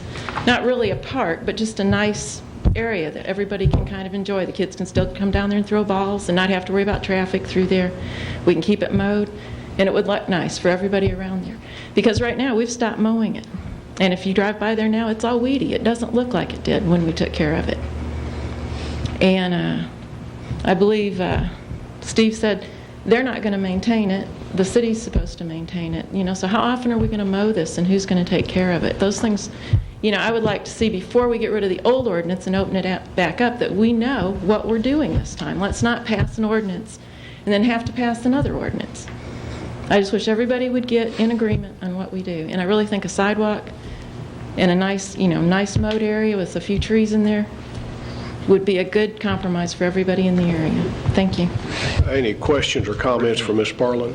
I have a copy of the ordinance here. I'm going to let her look over it, and maybe if she wants to reserve the right to come back after she looks at the ordinance, we might want to entertain that. Okay, we have one more speaker, and Ms. Barlin, if you do want to come back up and speak briefly, we'll need to do that pretty quickly. Mr. Claiborne James is our final speaker tonight on the subject of Daisy Lane.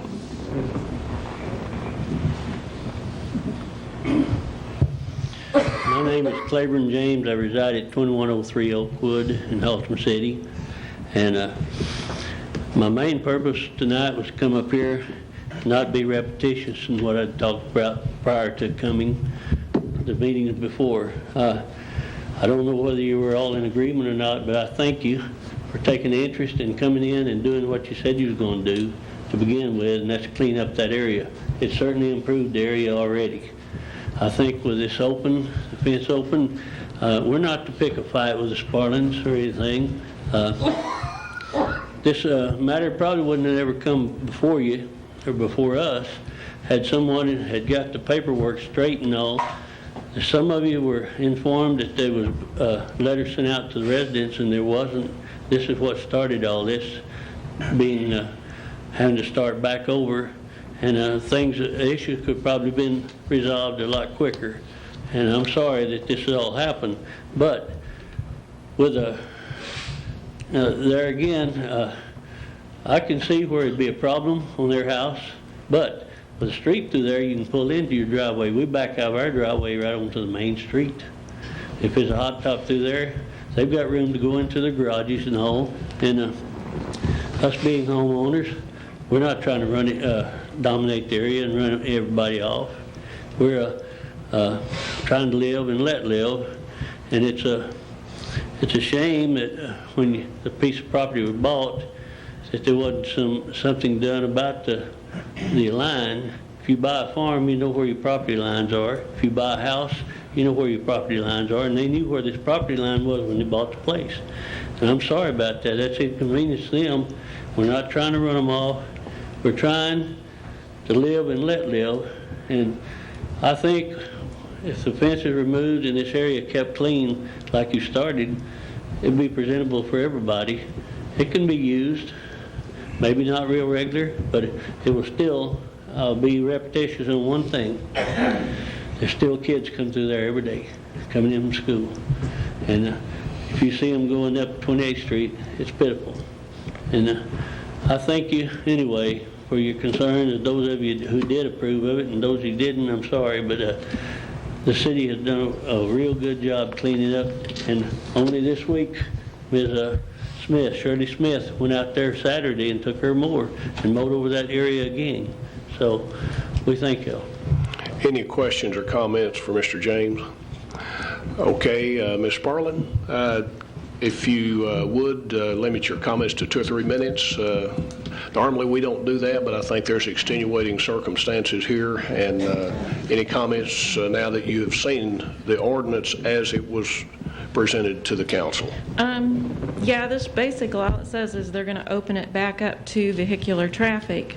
It doesn't say where Daisy Lane is, where the people are to drive, because it's not there. How wide it is, are they supposed to stay 20 feet from the tower? We have a real problem with you getting that fence down without us knowing where the boundary is of the piece of property that supposedly you're going to allow us. Because now that it's all said and done, everyone knows the property line is 2 feet from the house. If they did not know it before, they know it now. People who did not drive through there before will drive through there now just because they can. We have had, just before the last meeting, someone on the Oakwood side go to each side of the fence and hit it twice on each side and done it. And we are, we have renters, we have people, nice kids in that house, and they don't deserve to have people running over them. We just wish that you would hold off on this ordinance until such time that you can put in concrete what you're going to do with this, where Daisy Lane is, if it's going to be a sidewalk, if it's going to be a road. Mr. James is so concerned about the children, but if it's a hot top road with no sidewalks, then the children are going to be walking down the road, not a sidewalk. If our main concern is the kids, I go back to the issue, maybe a sidewalk would be a much better compromise. Thank you. Thank you. Any questions, comments for Ms. Sparlin? Okay, gentlemen, we're ready now for a motion regarding item number 28, the approval of an ordinance for the reopening of Daisy Lane.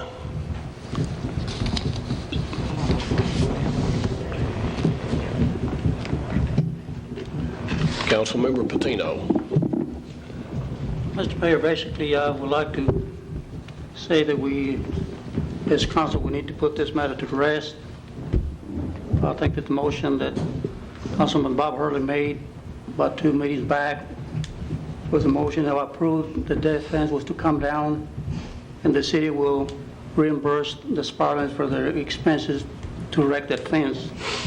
And I, for one, I'd like to put this matter to rest, to go ahead and approve the ordinance, item number 28, and then later, as we have time and on down the line, asking our citizens to be patient with it, and somewhere along the line we're going to come up with the answer whether we pave it. I think we don't have an option except just to asphalt it, because that's the only thing that TU accepts, just asphalt, not even curb and gutter. And I think if we can put an asphalt there with adequate base, I think it'd be enhance that area, and it will be an addition to the All Forgotten South. So I do make a motion that we approve item number 38. 28, I'm sorry. Do I understand, Councilmember Patino, your motion is to approve item number 28 as it's presented and written in our agenda? That is correct, Mr. Mayor. Which would also authorize the city engineer to continue the process of quitclaiming right-of-way property to adjacent property owners abutting Daisy Lane? That is correct. Okay, we have a motion. Councilmember Averett? Mr. Mayor, mine was for a second. Okay, we have a motion and a second. Discussion on the motion, Councilmember Hurley. That was for a second. Councilmember Jennings. Thank you, Mr. Mayor. One of my concerns all along has been with the property owners on the north. I think that we will get to a point to where those people will have access to driveways and have access to their garages. I'm still concerned, based on the information given to us by Texas Electric, about our ability to ever construct any type of a hot top street through there, based on the necessity of a 25-foot easement from the tower itself. At some point, you get to the point to where it would become impossible to have enough land on the southern side of those houses that are to the north of that tower to comply with the ordinance that we have in effect. So a question that would be raised there, would there be some type of a city-initiated variance, or would they have to go before the Zoning Board of Adjustments in order to do that? If we do in fact require 30 feet, I just don't see how we can put any kind of a hot top road through there, curbs and gutters or otherwise. So I'm certainly concerned about that.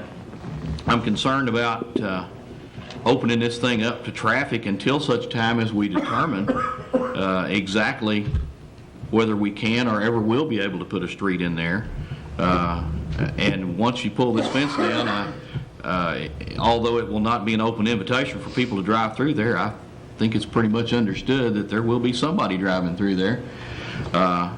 We've gotten along without it being open right now for a couple of months. Don't know of anybody that's been inconvenienced other than having to drive a couple blocks to the south to get around it. There is temporarily an opening that they can walk through.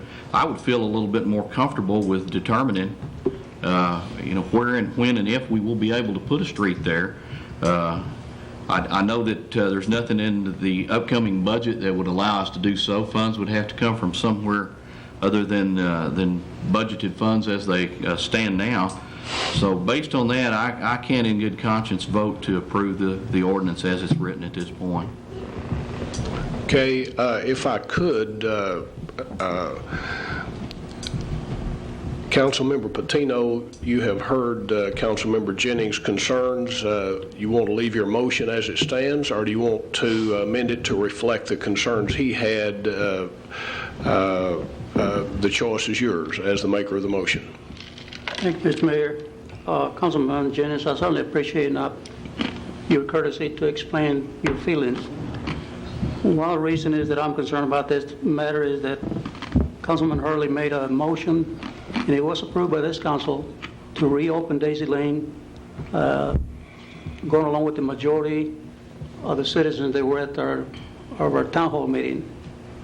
And at that time, it was also approved, like I said again, I'm going to say that funds approved $1,000 to reimburse the Sparlins for the cost of that fence. So your motion, excuse me. And I certainly feel that if the engineer, after it's been surveyed and everything, and we cannot actually fit a street in there, then we'll have to not pave it and go another route. Maybe go ahead with the suggestion Mrs. Sparlins put a sidewalk. But that is after we survey. But my main concern is that the motion by Mr. Hurley needs to be carried out, and that's for that fence to come down. Okay, so the answer to my question is no, you would not like to include his thoughts in your motion. You'd like for it to stay as you had made it originally. Is that correct? I certainly would like to consider his thoughts, yes. Yes, sir. Okay. So to include that in the motion, his concern, if in the future the engineer determined that there's no way we can build a street through there with the various limitations we have in our ordinances and everything, that no street would be built through there. Would that address your concerns, Councilman? Certainly that would be part of it, but my main concern is pulling the fence down and allowing vehicular traffic to begin through there without determining where the property lines are that we're planning on quit claiming. And there is a possibility that once we get the engineer a hold of this and he looks at it, that we will not be able, in fact, to put a street in there. And based on that, rather than temporarily open it up to vehicular traffic, several people have said if we're going to do this, let's do it right this time, because we certainly didn't do it right last time. We've kicked this around for 2 months. It seems like we've revisited the same problems over and over and over again. And I don't want to be back here in another month or so saying, well, we're going to close Daisy Lane off again. I had just as soon do it right the first time. So, again, I can't vote for the motion as it is now with the stipulation that the fence comes down immediately, because I want to determine whether or not we can place a road in there.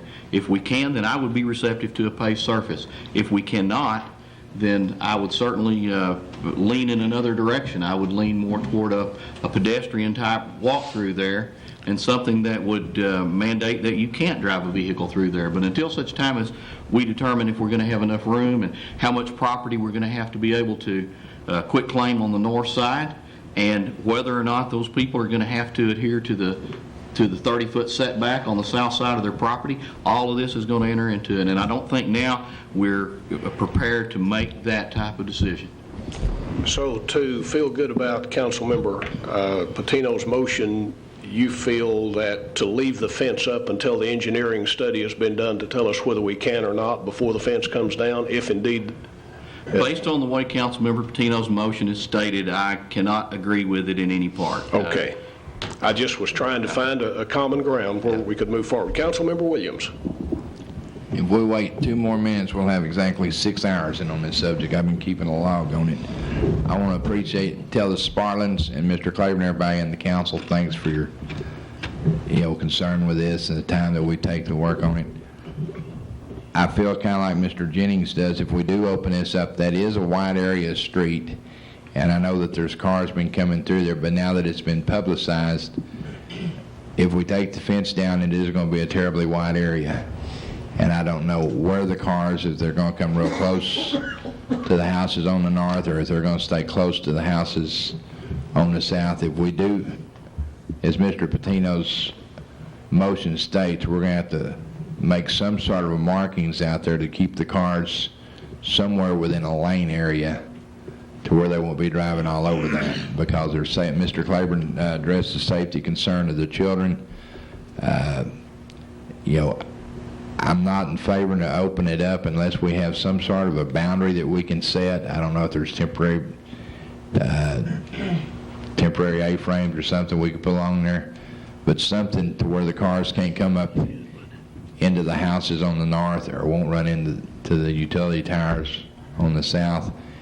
And also, if the fence stays up as it is, I haven't been out there to look at this week, but there were 2 bars in the walkway that you had to step over.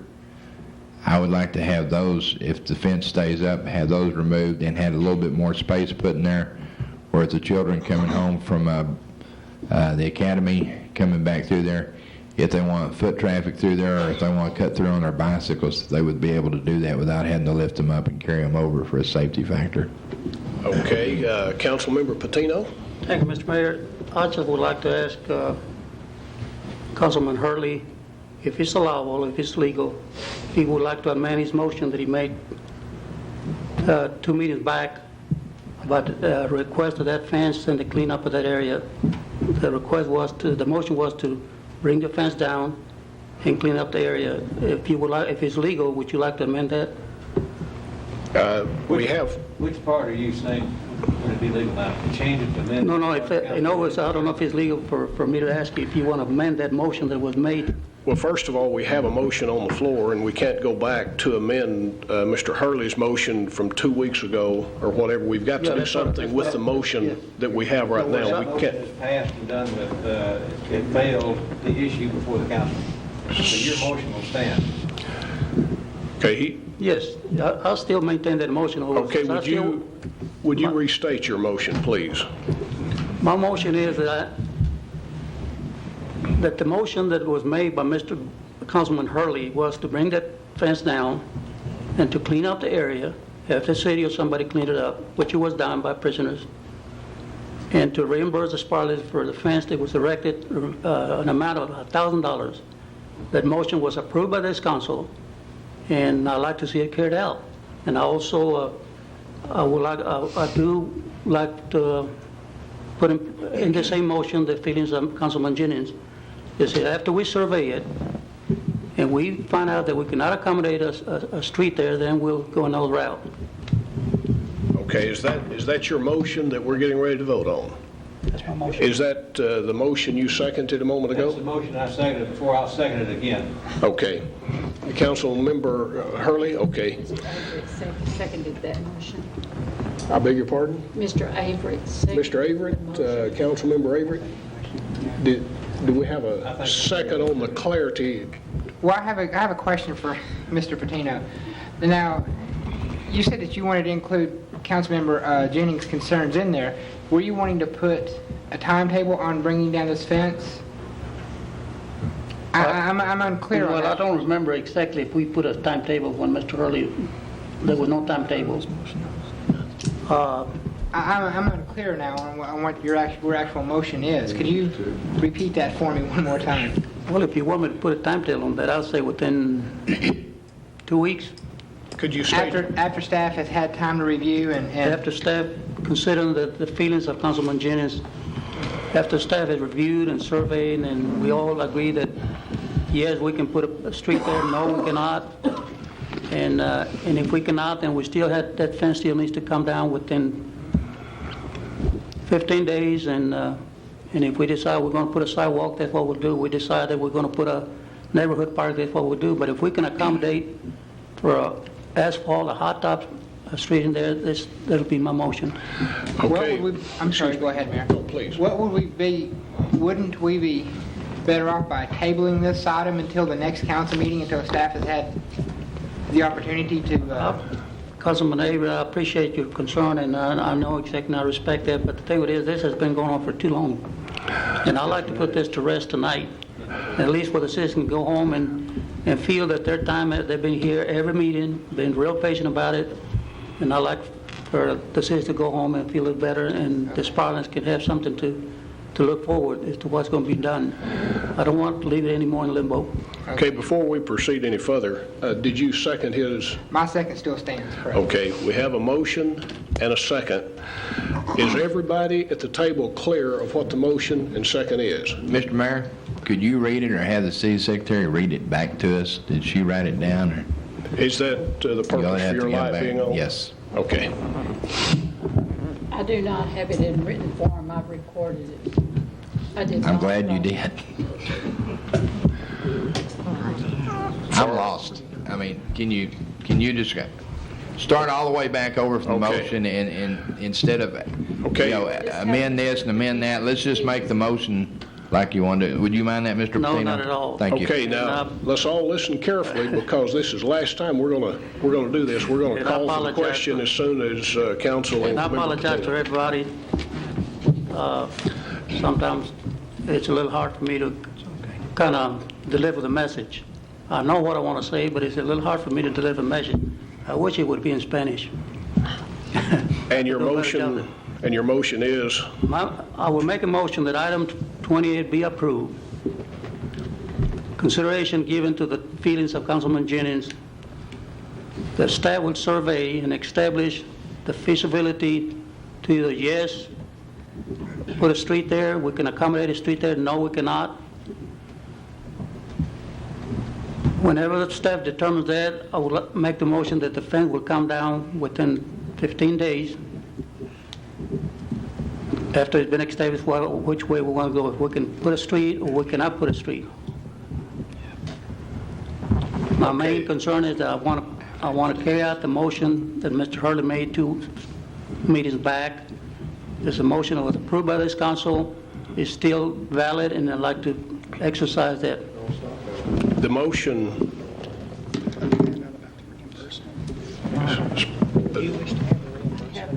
Yes. Okay, we have the motion. Is that the motion, David, you thought you had seconded earlier? Yes.